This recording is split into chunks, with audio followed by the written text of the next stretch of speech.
Coming up on today's Louisville Real Estate Show, if you're getting a divorce, how might that impact the sale of your home? Also, an interesting question about home inspectors. How far can they go when it comes to inspecting your home?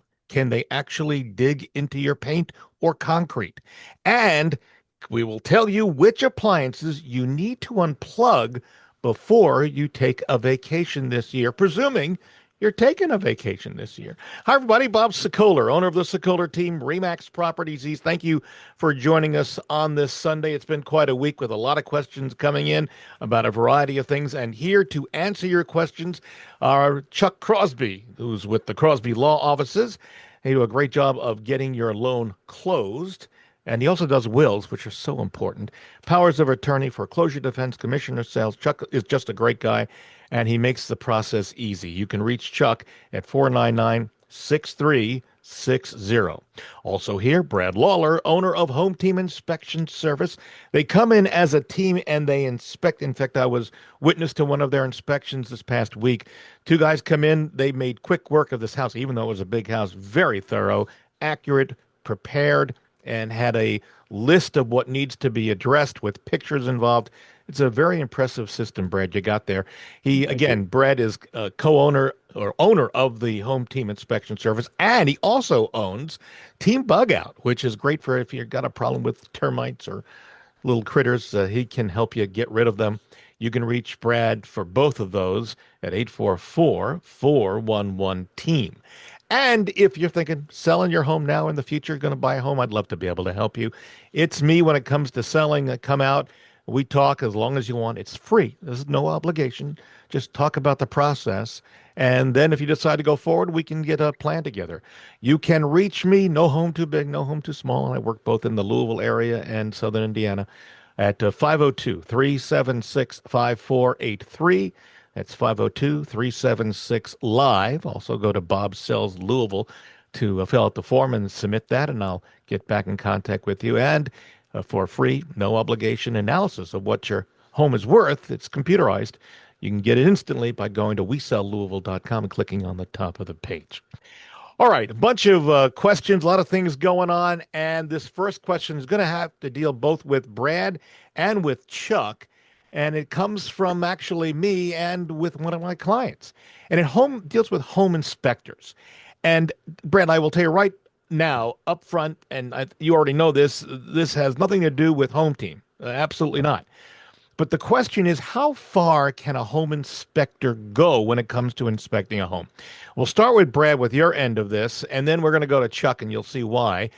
Can they poke into walls and leave damage? Can they probe into wood in the basement to see if they have termite damage and then leave holes?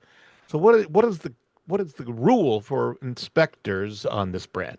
Well, we got to keep in mind that a home inspection is a non-invasive, non-destructive Hey, Brad, let me evaluation of the hold you home. there. Let me hold you. Your microphone is on the wrong mic. It's set up. It sounds like your camera. We'll pick it up from your start there. Okay, try talking again. Sorry, I thought I caught that. No, there Oh, we that's go. it. No, Much better. Yeah. no, I think it switched on my side, Bob, because I Okay, no checked. problem. All Okay, right. so So all right, so let me just yeah, do clip that. And clap. what are the rules? So we got to keep in mind that a home inspection is a non-invasive, non-destructive evaluation of the home. Okay. Because the home inspector is working for the buyer, typically, unless it's a pre-listing inspection. The buyer does not yet own that home. So we have no right to take anything apart, to destroy anything in our evaluation. So the question that comes up is, do we poke stuff? Do we sound stuff? Yes, we do. Okay, we are going to tap screwdrivers on beams to listen for termites. If we have rotten wood, we may stick a probe into that wood just to check moisture levels. We may be checking to see whether or not there's termites or other wood destroying insects inside of them. The question though comes is, where does that line end? Do we remove trim pieces? No. Do we lift up carpets off tack strips to see what's underneath those carpets? No, we do not. Do we remove paint to see the condition of the wood beneath it? No. All of those things would be outside the scope of a home inspection. So Are what those if? rules or Oh, policies? No, those that is actually the definition, Chuck, of what a home inspection is. So it's the scope of the home inspection as it relates to the either one of the two national standards that home inspectors follow, the American Society of Home Inspectors, ASHI standards, or the INTRNACHI standards. And is so that tied to your licensing?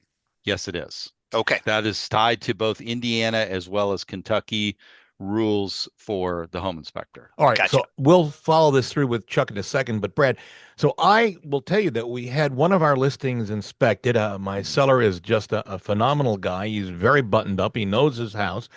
He comes back and there's as if the inspector who was hired by the buyer dug into concrete in the walls in the basement.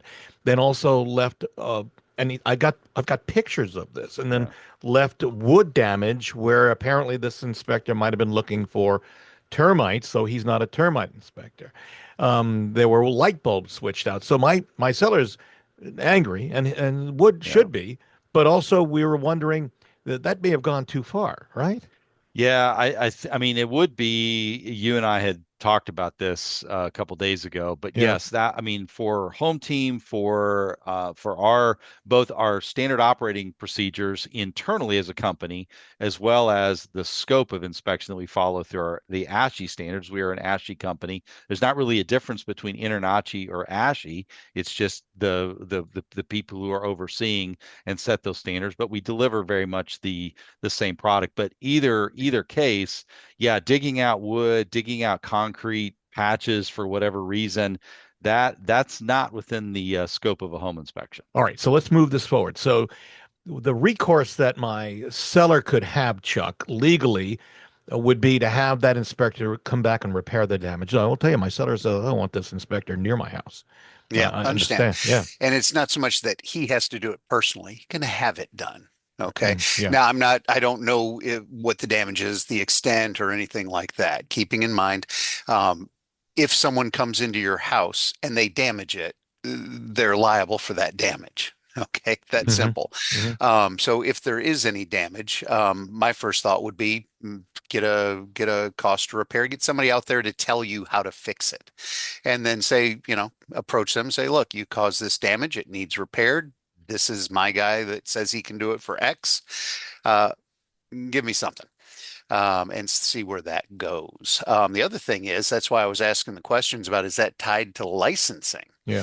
One might think that such a thing could be reported if it is tied to licensing. Interesting. So, It, and so that Brad, is there a licensing group that my guy yes, can report this inspector yes. to? So in the state of Kentucky, it is the Kentucky Board of Home Inspectors. You can find them online. They would be able to take the complaint about it. For Indiana, it is the Indiana Professional Licensing Division that oversees the home inspectors. But in both of the states that I operate in, we are required to carry licenses in order to do that work. Same thing for my pest control companies. We have to be licensed in Kentucky and Indiana to do applications. In Indiana, we have to have a special license for the termite side of the business. One of the things I'm going to say in this case, Bob, is as you and I discussed, the home inspector. Look, I do thousands of home inspections every year, and we break stuff. I mean, we've broken stuff. Okay, hmm we broke a fireplace screen, here a month or so ago. We broke mullions in a custom window. They were removable mullions, and when we went to operate the window, we caught them and we broke them. I mean, just replacing the mullions cost me almost $400.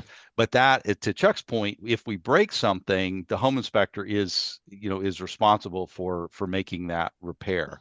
Now, that's I don't want to get into the difference between fixes fails, because sometimes when we're testing things that aren't operated, they do fail. But it would have been whether the home inspector did it or whether the homeowner did it, it was going to fail either way. In the case of the window mullions, in the case of the fireplace screen, we operated incorrectly. We broke it. Me as the home inspector, I was responsible to make the repair. I hire a handyman to go in and do those repairs, Chuck, not me. I don't do Yeah, that because that's not the kind of work that we do. So Right. I do think in this case the home inspector should be consulted with see what the situation is, and then give them the opportunity to affect the repairs, whether they're just paying for it or whether they're contracting with the handyman that the seller Yeah. agrees to the repair to put it back where it should have been in the first place. And Okay. I would add to that, always get somebody to go in ahead of time and just say, oh, that's not really damage, or that is damage and it costs X to repair, Yep. etc. You Right. need a baseline. You can't just, I run into cases where some people all of a sudden dollar signs appear in their eyes and they go to the inspector and say, I want $1 million. Yep. And getting the Yep. person out there first gives you a baseline, a sense of reality as to what has actually occurred. Okay. Uh, Yeah, so great point. All right, we'll move on, but a note, Brad brought this up. I think this is an important, just one little caveat here. If your home inspector also does repairs, I suggest you Mhm. steer clear because that's a conflict of interest. Right, Yes, Brad? I and think we all agree. according to our standards of practice, a home inspector is not allowed to make a repair Hmm. to that house for 365 days after we work on it, because what that does is it keeps contractors out of being licensed home inspectors, where they I got find that. work and then they can go Hmm. do the repairs. So we're not allowed to do that. So look, if we pull down a blind, okay, maybe the home inspector puts that back up. But if it's actually repairing something, no, that needs to be handled by, some sort of a contractor. Boy, we're learning a lot today on this show. Gotta tell you that. A reminder, if you want to hear this again, because I know we may have struck a chord with some of you who are listening right now, and maybe you want your friend or relative to hear what we've talked about, you can go to LouisvilleAnswers.com. That is LouisvilleAnswers.com. That's a redirect to our YouTube channel where our video and audio will reside. And if you want to hear just questions from our show, in the past, we've made that easy as well. Go to LouisvilleQuestions.com. So Louisville Answers or Louisville Questions, we got you covered on that. And if you'd like to see some of the reviews for our Sokoler team, we're really very proud of them.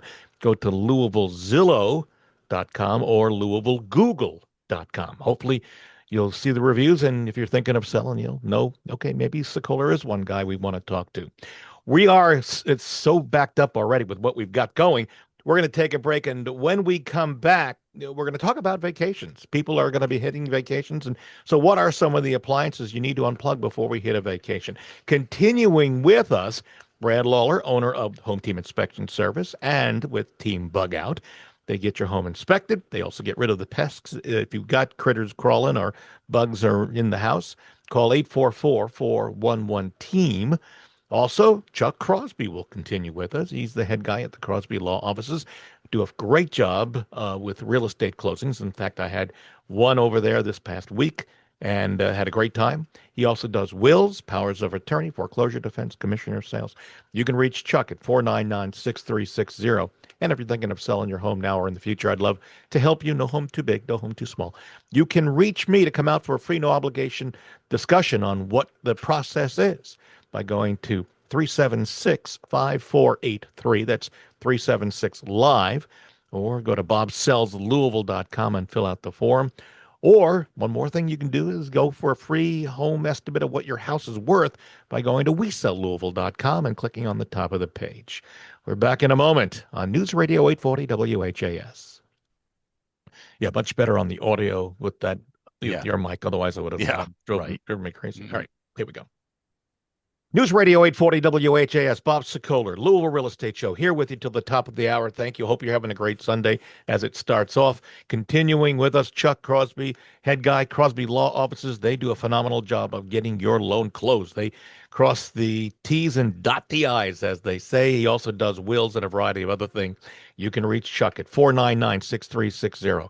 Also continuing with us, Brad Lawler, owner of Home Team Inspection Service and also Team Bug Out. He is multi-talented, and so are the people who work for him. They're great folks. They do a great job of inspecting your home and also getting rid of pests that might be in your home.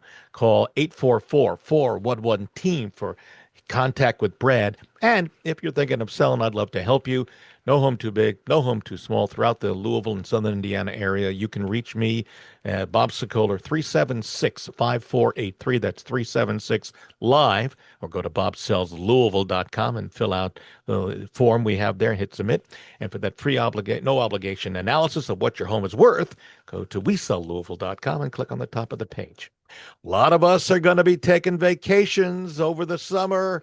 And that means leaving our homes. That could be scary in some cases because you wonder to yourself, oh, did I turn the stove off? Right? That's happened.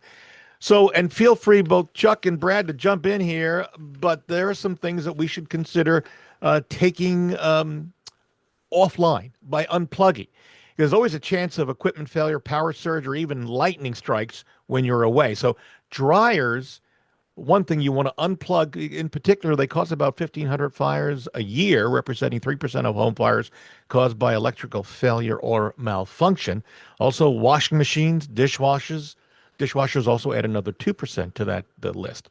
And start with your countertop appliances in your kitchen: toasters, air fryers, coffee makers, electric kettles. All those you want to unplug because you never know what's going to happen. And don't forget to unplug all your battery chargers. Oh, I've got a lot of those, especially lithium ones. And believe it or not, they're among the more dangerous items in your home. Also, computers, televisions, gaming systems, other sensitive electronics are up next. Electrical failures and lightning strikes can damage these often expensive devices, especially if you don't have a surge detector in line. It's also important to protect your home from flooding while on vacation, so turning off the water to appliances like the washing machine is important if you're planning on being away. And you might consider also turning off the water line at the main valve. And Brad, you would say at least make sure you know where the main shutoff is. Anybody want to add That's anything right. else to that? No, I Other think than, those that I was going to say, my appliances are on an app. I can just check and make sure everything's off. Wow, that's Yeah. great. Yeah. Good for you. So a lot of technology like that. Yeah, I mean, Yeah. there's a lot of energy saving things that you mentioned in there too, Bob, not just Yeah. protecting the homes, Yeah. but yeah, Yeah. any of the sensitive stuff, televisions, audio equipment, computers, anything that can be, struck, damaged by a lightning strike nearby, you definitely want to make sure those things are all unplugged. If you missed some of those, I know we went by fast. Go to LouisvilleAnswers.com and click the replay of this show with video as well as audio, and you'll be able to listen to it again. Back to our questions from emails that we received. This one's for Chuck Crosby over at the Crosby Law Offices. This comes from Simon, Chuck, and he's selling his home. Apparently, Simon has a list of personal items that he wants to give to the buyers if they do not ask for repairs from the upcoming inspection. So he's wondering, how does he make that work legally? And by the way, my suggestion is if you've got things that you want to give to the buyer, I would wait till after the Yeah. inspection and use them as a trading ability in lieu of repairs. Chuck? Well, a couple things that jump to mind is first off, you don't want to put personal items on a contract without listing that they're there only for the convenience of the seller and don't figure into the purchase price at all. Lenders will not loan money on a house and appliances. So if you're going to put that in a contract, you have to put that disclaimer. When you say leaving personal items, the question then becomes, are we talking about larger things like a riding lawnmower or a bush hog that may have a title to it that would need to be changed over? If that's the case, you'd need to do that and take care of that. But um, generally, if we're just talking, hey, flowers or pictures or things like that, just a little handwritten, hey, I'm leaving ABC, it's yours. I'd add a caveat to that. Make sure that the Mhm. buyer wants those things Yeah, first, yeah, that right? Yeah, obviously, yeah, it that could does be a the problem. well, I did have that happen one time where there Oh, was a garage full of stuff that the seller said, "Oh, I'm sure they'll love this," and the buyers took it to be junk. And they're like, "Why did he leave all this junk in the garage?" Of course, tensions flared. So I've yeah. had two interesting stories. There was a 1962 or 1964 Triumph that was left in a Ooh, garage, and the buyers thought it was part of the deal. And apparently the Ah, sellers came back later and said, no, that's not staying with the house because there were other items that were left and they yeah. just thought the car was left there too. But we were asked a few years ago to inspect a chicken coop because the seller was leaving the chicken coop and their chickens Hmm. to the buyer, and the buyer wanted the coop inspected. And I'm like, yeah, we can't do a home inspection on a chicken coop. But they also asked whether or not we knew anything about chicken health or care, and Oh, that's wow. outside of our field of expertise and our standards of practice. So we had to pass on both of those. But I don't know if they kept the chickens or not. But that was a closing gift to the buyers. Well, Interesting. Yeah. that's not a bad gift in Idea. my Yeah. mind. Yeah. It's a gift that keeps on giving, hopefully. Yeah. Yeah. Yeah, if Yeah. they've got the eggs going on. Yeah. Exactly. All right. We Of move course, on. now Yeah. there's Yeah. always Takeo Ishii. Uh-oh. Takeo Ishii, Isshi. Yeah. You might want to Google his name. He does uh, chicken yodeling. You just give it a look sometime. Okay. All right. Okay. Yeah. So It does got it. fall into the home inspection range there. But Got it. anyhow, All Okay. right, we move on. Brad Lawler, Home Team Inspection Service. Allie is buying a home and is preparing for the home inspection this coming weekend. She's asking in this email, should she, the buyer, and or her agent follow the inspector around, be there and follow the inspector around as they inspect to ask questions? And does the seller and or his agent have to be at the inspection? So let's take the first part first. Do home inspectors mind if you follow them around asking questions, Brad? It's not a great idea to follow your home inspector around and ask questions. Okay. And the reason is that home inspectors have a very tight list. We have a very methodical way of going through every home. So I do not recommend that you follow the home inspector around. Let them do their job, but please go through with your notepad, go through with your flashlight, go look at everything you want to look at, write those questions down, because at the end of the time, we do want to make sure that everything has been addressed that the client or their agent have looked at or they have concerns about. At home team, we're going to ask you, if you're there when we start the inspection, we're going to ask you, hey, are there particular concerns that you have? We want to make sure they get addressed. But don't follow them along, but please make sure all of your questions get answered. Sometimes our walkthroughs go a little bit longer than others, and that's okay. Um, Mhm. as it relates to a seller, it's not the best situation to have the seller in the house. Sometimes they do want to be helpful and they want to answer questions because they've lived there a long time. It's really more of a distraction than a help. We can't tell a homeowner they can't be there, and we wouldn't. But please, sellers, understand that anything that the home inspector is going to talk to the buyers about, we're going to talk to them away from you. Okay, we're not going to be, even if we have to move down the street to a coffee shop to have the walkthrough, we'll do that. We will not share those findings with the seller. Our obligation is to the buyer. The buyer's agent will communicate to the seller's agent and handle it that way. But it's okay if the seller's there, but just probably not best practice to wander around and offer input along the way. Good advice. A reminder that if you'd like to see, we do these videos occasionally. I'm going to try to start doing more of these because I actually enjoy doing them.